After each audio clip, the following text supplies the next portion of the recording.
ಹೆಂಡತಿಯ ಕಿರಿಕಿರಿ ಬೇಸಕ್ಕಾಗಲಿಲ್ಲ.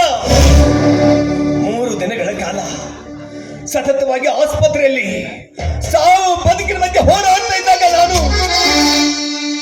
ನನ್ನ ಇಡೀ ದೇಶದ ಜನ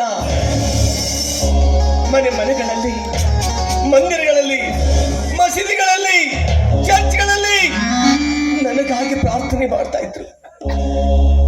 ಮೇಜರ್ ಸೂರ್ಯ ಮತ್ತೆ ಬದುಕಿ ಬರಬೇಕು, ಮೇಜರ್ ಸೂರ್ಯನಿಗೆ ಏನೂ ಆಗ್ಬಾರ್ದು ಅಂತ ಇಡೀ ದೇಶ ನನಗಾಗಿ ಪ್ರಾರ್ಥನೆ ಮಾಡ್ತಿತ್ತು. ಆದ್ರೆ ಇಂದು ನನ್ನ ಮಗ, ನಾ ಜನ್ಮ ಕೊಟ್ಟ ಮಗ, ನನ್ನ ವಂಶೋದ್ಧಾರಕ ನನ್ನ ಸಾವನ್ನ ಬಯಸ್ತಾ ಇದ್ದಾನೆ. ಸಮತಿ, ಸಾರ್ಥಕವಾಗೋಯ್ತು ಕಡೆ ನಮ್ಮ ಬದುಕು, ಸಾರ್ಥಕವಾಯ್ತು. ನಿವೃತ್ತಿಯಾಗಿ ಬಂದು ಗಂಡ, ಹೆಂಡತಿ, ಮಗ, ಸೊಸೆ, ಮೊಮ್ಮಕ್ಕಳು, ಅಕ್ಕರೆಯ ಸಂಸಾರ ಸವಿ ಸಕ್ಕರೆಯಂತ ಸವಿಬೇಕು ಅಂತ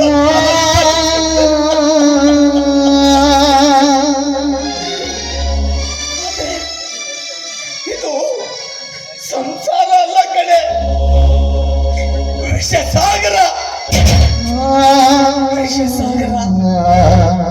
ಸುಮತಿ, ಈ ನಮ್ಮ ಮಗ ಮನೆ ಕಟ್ಟುವ ಇಂಜಿನಿಯರ್ ಆಗಲಿಲ್ಲ ಕಡೆ, ಮನಸ್ಸನ್ನೇ ಒಡೆಯೋಕ್ಕುಲ ಘಾತಕ ಆಗಿಬಿಟ್ಟ. ಮಕ್ಕಳನ್ನು ಹುಟ್ಟಿಸಿದ ಮಾತ್ರಕ್ಕೆ ಅವನು ತಂದೆ ಆಗಲ್ಲ. ಮಕ್ಕಳ ಭವಿಷ್ಯಕ್ಕಾಗಿ ಸಾಕಷ್ಟು ದುಡ್ಡು, ಬಂಗ್ಲೆ, ಕಾರು ಹೆಸರಿಗೆ ಮಾಡಬೇಕಪ್ಪ. ಬೀದಿಯಲ್ಲಿ ಭಿಕ್ಷೆ ಬೇಡುವ ತಂದೆ ತಾಯಿ ಕೂಡ ಮಕ್ಕಳ ಭವಿಷ್ಯದ ಬಗ್ಗೆ ಲಕ್ಷ ಲಕ್ಷ ಲಕ್ಷ ದುಡ್ಡು ಇಟ್ಟಿರ್ತಾರೆ. ನೀನೇನು ಮಾಡಿದ್ಯಾ ಕಣೋ?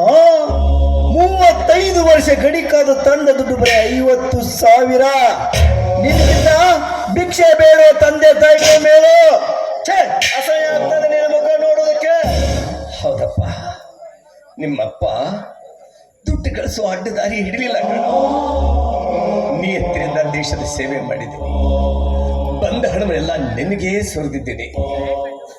ಮಹೇಂದ್ರ ನನ್ನ ತಂದೆ, ಜಗತ್ತಿಗೆ ಅನ್ನ ನೀಡೋ ರೈತ ಕಣೋ. ಅಂಥ ತಂದೆ ತಾಯಿ ಹಾಸಿಗೆ ಹಿಡಿದು ಆಸ್ಪತ್ರೆ ಸೇರಿ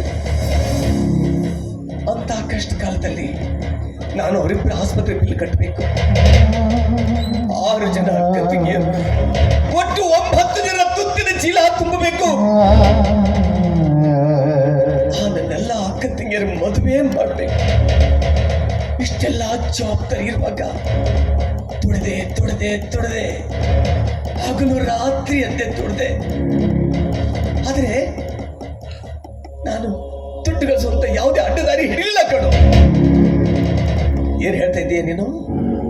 ಬೀದಿಯಲ್ಲಿ ಭಿಕ್ಷಕರು ಲಕ್ಷ ಲಕ್ಷ ಗಳಿಸ್ತಾರೆ. ನಾನ್ ತಂದಿರೋ 50 ಲಕ್ಷಕ್ಕೆ ನಿನ್ ಕಣ್ಣೆದುರಿಗೆ ಏನು ಅಲ್ಲ ಅಲ್ವಾ? ಅಪ್ಪ ಮಗನೇ, ನಿನಗೆ 1 ದಿವಸ ಸಮಯ ಕೊಡ್ತೀನಿ.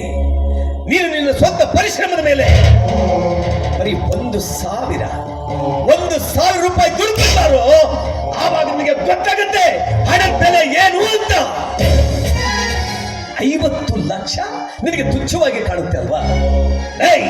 50 ಲಕ್ಷಕ್ಕೆ 0 ಎಷ್ಟಿರುತ್ತೆ ಅಂತ ನಿನ್ಗೆ ಗೊತ್ತೇನು? ಮಹೇಂದ್ರ, ಏನ್ ಹೇಳ್ತೀನಿ ನೀನು? ನಾನು ನಿನ್ನ ಬೆನ್ನ ಮೇಲೆ ಹೊತ್ಕೊಂಡು ತಿರುಗಾಡ್ಲಿಲ್ಲ, ವ್ಯಾಕ್ಸಿನ್ ಹಾಕಿಸ್ಲಿಲ್ಲ, ಪಕ್ಕದಲ್ಲಿ ಕರ್ಕೊಂಡು ಮಲ್ಕೊಳ್ಳಿಲ್ಲ ಅಂತ ಆರೋಪಿಸ್ತಾ ಇದೀಯ ನನ್ನ. ನಿನ್ನಂತ ಸ್ವಾರ್ಥಿ ನಾನೆಲ್ಲ ಕಣೋ. ನಾನಲ್ಲಿ ಗಡಿಯಲ್ಲಿ ನಿಂತು ದೇಶ ಸೇವೆ ಮಾಡ್ತಾ ಇದ್ದಾಗಲೇ ನಿನ್ನಂತ 1000 ಮಕ್ಕಳನ್ನ ನಾನು ಪ್ರಾಣ ಉಳಿಸಿದ್ದೀನಿ. ಈ ದೇಶದಲ್ಲಿರೋ ಎಲ್ಲಾ ಮಕ್ಕಳು ನನ್ನ ಮಕ್ಕಳು ಅಂತ ತಿಳ್ಕೊಂಡು ಗಡಿ ಕಾಯ್ದಿದ್ದೀನಿ ಕಣೋ. ನಿನ್ನ ಹಾಗೆ ನಾನು ಸ್ವಾರ್ಥಿ ಆಗ್ಲಿಲ್ಲಪ್ಪ. ನಿನ್ನ ಸೇವೆ ಮಾಡೋದಕ್ಕಂತಾನೆ ಈ ನಿನ್ನ ಪವಿತ್ರ ಮೂರ್ತಿ ನನ್ನ ಸುಮತಿನ ಬಿಟ್ಟು ಹೋಗಿದ್ದೆ ನಿನ್ನಲ್ಲಿ. ನಿನಗೆ ಏನ್ ಹೇಳಿದ್ರು ತಲೆಗೆ ಹೋಗಲ್ಲ. ಹೆಂಡತಿ ಮಾದಕತೆ, ತುಟ್ಟಿನ ಅಂಬ್ಲ ನಿನ್ನ ತಲೆಯಲ್ಲಿ ತುಂಬಿಕೊಂಡಿದೆ. ಏನಾದ್ರೂ ಮಾಡ್ಕೊಂಡು ಹಾಳಾಗ ಹೋಗು. ನೋಡು, ಟೆನ್ಷನ್ ಹಣ ಮೇಲೆ ಸಾಲ ಸಾಲ ಅಂತ ಸಾಯ್ತಾ ಇದೆಯಲ್ಲ, ಆ ಹಣ ಸಾಲ ತಗೊಂಡು ಬಂದು ನೀನ್ ಹೆಂಡತಿ ಕೈ ಕೊಟ್ಟಿದ್ದೀನಿ, ಏನಾದ್ರೂ ಮಾಡ್ಕೊಂಡು ಹೊರಗೆ ಹೋಗು. ಹಣನ ಅದು ನನ್ನ ಕೈಯಲ್ಲಿ.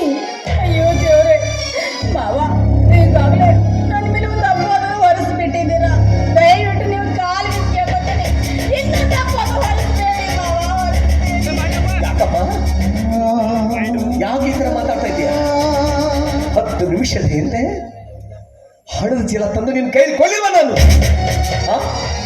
ಆ ಹಣನ ತಂದು ಗಂಡನ ಕೈಲಿ ಕೊಡೋದು ಬಿಟ್ಟು ಈ ರೀತಿ ಬಂದು ಮಾತಾಡ್ತಾ ಇದೆಯಾ ನೀನು? ಏ, ಥು! ಎಂತ ಹೇಸಿ ಜನರಿ ನೀವು. ಅಲ್ಲ, ಸುಳ್ಳು ಬೇರೆ ಹೇಳ್ತೀರಾ, ಅದಲ್ಲದೆ ನನ್ನ ಮೇಲೆ ಈಗ ಅಪವಾದ ಹೊರಿಸ್ತಾ ಇದ್ದೀರಾ. ಅಳ ಗಂಡಸನ್ನ ನಂಬಬಾರ್ದಂತೆ, ನಗು ಹೆಂಗಸನ್ನ ನಂಬಬಾರ್ದಂತೆ. ಅಲ್ಲ ರೀ, ಇವರು ಹೊರಗಿನಿಂದ ಬಂದ್ರು, ನಂಗೆ ನೀರು ಕೊಡು ಅಂತ ಅಂದ್ರು, ನೀರು ಕೊಟ್ಟೆ. ಮಗನ ಹೆಂಡತಿ ಅನ್ನೋದು ಲೆಕ್ಕಿಸದೆ ನನ್ನ ಕೈ ಹಿಡಿದು ಎಳ್ದಾಡಕ್ ಶುರು ಮಾಡಿಬಿಟ್ರು. ಅಂದಾಗ ಹಣ ಎಲ್ಲಿಂದ ತಂದು ಕೊಡ್ಬೇಕು? ಅಲ್ಲೋಡಿ ಅಲ್ಲೋಡಿ, ಚರಿಗೆ ಬಿದ್ದಿದ್ ನೋಡಿ, ಅಲ್ಲೋಡಿ. ಬಲೆ ಬಲೆ ಬಲೆ ಹೆಣ್ಣೆ, ಹೀಗೆ ಮಾತಾಡಿ ಎಷ್ಟು ಮನಿ ಮುರಿದು ಹೊಳಿ ಪಾಲ್ ಕಾಲ್ಸಿ ಬಂದಿದ್ಯಾ ನೀನು? ನಿನ್ನನ್ನು ಹೀಗೆ ಬಿಟ್ರೆ ಈ ಮನಿನ ಸುಟ್ಟು ಹಾಕ್ಬಿಟ್ಯಾ, ಈ ಕ್ಷಣದ ಹುಟ್ಟಲು ಹಾಕ್ಬಿಟ್ಟಿದ್ಯ.